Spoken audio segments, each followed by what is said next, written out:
What's up, my people, and welcome to the channel. My name is Diamond, and I want to open a dialogue about why talking about personal finances is so important. And the goal here is to consolidate 10 years worth of life lessons down into a short video to help you avoid the $250,000 mistake that I made. You see, I grew up in a city where 40% of the population lives in poverty. By definition, we were poor, which to me meant that we had everything we needed, but it wasn't a lot of extra for things we wanted. And the conversation of money and finance didn't come up all too often. It wasn't taught in school, it wasn't something we talked much about at home, and it surely wasn't something you were going to learn about in the streets. Now, I can speculate far and wide on why this was the case. Maybe it wasn't part of the school curriculum, or they didn't have time, or maybe it was a conspiracy to keep poor people poor. Maybe my parents was ashamed or embarrassed, or maybe they didn't know, or just maybe they was focused on giving me the skills I needed to get me out of the environment. Maybe all of this is true, or maybe none of it is, but it don't change the fact that the conversation of money and finance didn't come up nearly as much as it needed to, which left me to learn about finances from the wolves. Now, my parents did teach me a lot. They instilled morals and values in me, which allowed me to grow up and become a productive citizen in society. They taught me the value of hard work, and by the time I was 18, I knew how to write a check, pay bills, and balance a checkbook. That's not what I'm talking about. What I'm talking about is the mechanics of money and how money actually works. How do it flow through the economy? How do you invest money? And how do you build wealth? These are the things that was not talked about. And I'm interested to hear your input. Let me know, how did you grow up? Rich, poor, middle class? How did your family talk about money? Was it a big secret? Was it an open conversation at dinner? And how did these conversations affect you going into adulthood?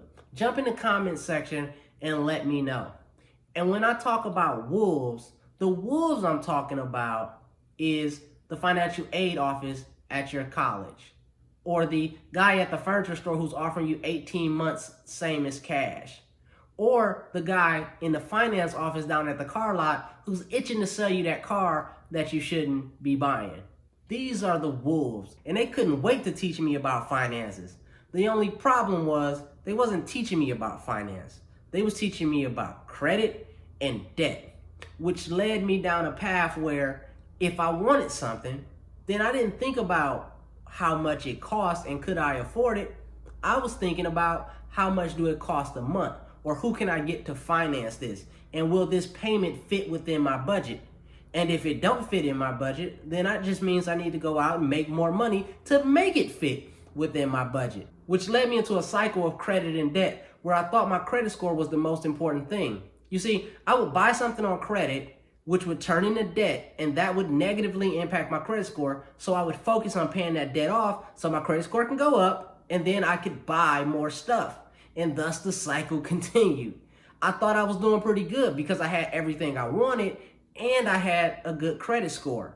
And this all came to a head when I went to go buy my first house. You see, I was so focused on paying down my debt and getting my credit score boosted up. And when I thought it was right and I was ready to go, I called up the bank to get pre-approved. We go through the motions on the phone, and the guy, he comes back, and I can never forget this.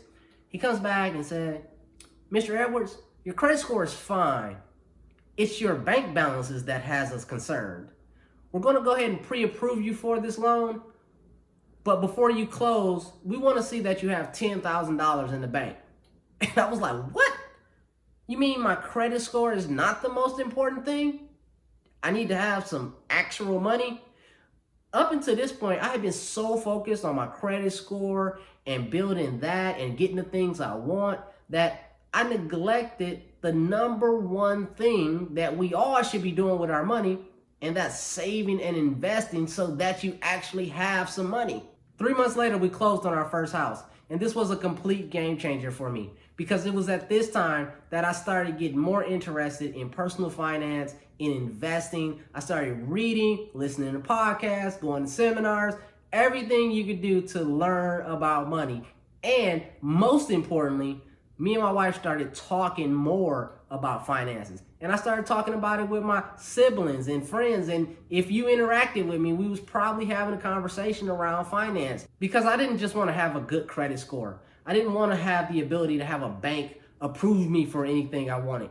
I wanted to start building wealth. I wanted to be able to afford and pay for anything I wanted. And I'd be lying to you if I told you that it was as easy as flipping a switch and all of a sudden everything was okay. It took me a few years to reprogram my brain and get serious about getting out of debt. And just because I'm from a poor city don't mean that I have to be poor. Also, wealth does not come from winning the lottery or starting a Fortune 500 company. And you definitely don't need to be from a wealthy family in order to build wealth.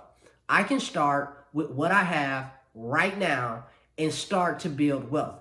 And that is what this channel is about. And that's what this playlist is about. This video is the first video in a series that's going to first help you avoid going into debt. And second, if you're in debt, it's going to give you the tips and tricks to get out of debt. And let me let you in on a secret. There really are no tricks. It's only tips. And I already have videos on budgeting, emergency funds, and how to pay off debt even with a low income. So I'm encouraging you to subscribe to the channel and make sure your notifications are turned on, because this is the place that we're going to talk about finances. This is where it's okay to talk about personal finances. Now, earlier I talked about a $250,000 mistake. Let me clarify that. I went back and added up how much I spent chasing my credit score and trying to build credit. And I went and figured out what that money would have turned into had I been investing that money instead of spending it on stuff that I really didn't even need. And conservatively, that cost me $250,000, which makes me sick, but we can't change the past. We can only start from today and move forward. So let's move together. Subscribe to the channel and share this with a friend so that we can get the conversation started. And remember, building wealth is not about what you make. It's about what you keep. Until next time, I'm Diamond. Peace.